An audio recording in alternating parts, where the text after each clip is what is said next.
नमस्कार,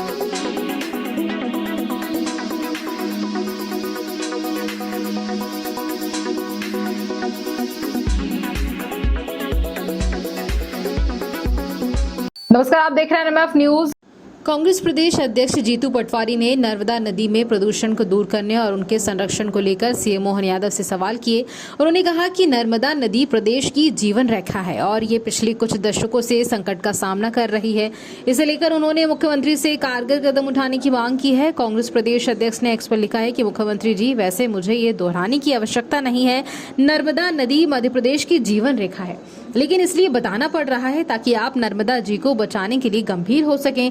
मध्य प्रदेश सहित अनेक राज्यों के लोगों के लिए जल स्रोत और सांस्कृतिक धरोहर मां नर्मदा पिछले कुछ दशकों से संकटों का सामना कर रही है। प्रदूषण, अवैध रेत खनन, जलवायु परिवर्तन और अनियंत्रित औद्योगिकीकरण जैसे कारकों ने नर्मदा की धारा को खतरे में डाल दिया है। इसे बचाने के लिए तत्काल और प्रभावी कदम उठाने की आवश्यकता है।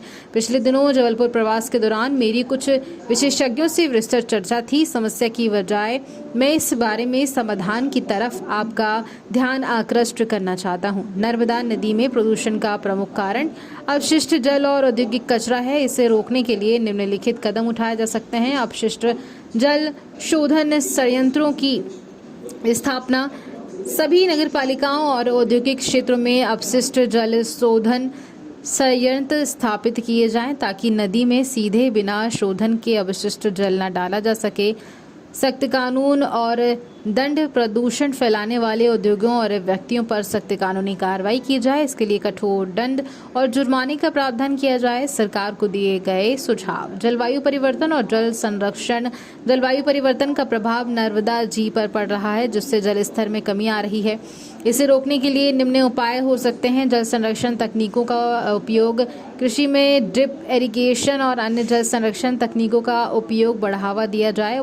पौधारोपण अभियान, नदी के किनारों पौधारोपण किया जाए ताकि मिट्टी का कटाव रोका जा सके और जल वाष्पीकरण को कम किया जा सके। जल संचयन, वर्षा जल संचयन की तकनीकों को अपनाया जाए ताकि भूजल स्तर को बनाए रखा जा सके। सामुदायिक भागीदारी, नदी संरक्षण में सामुदायिक भागीदारी बेहद महत्वपूर्ण है।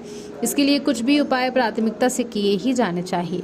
भोपाल से राजेंद्र जैन की रिपोर्ट।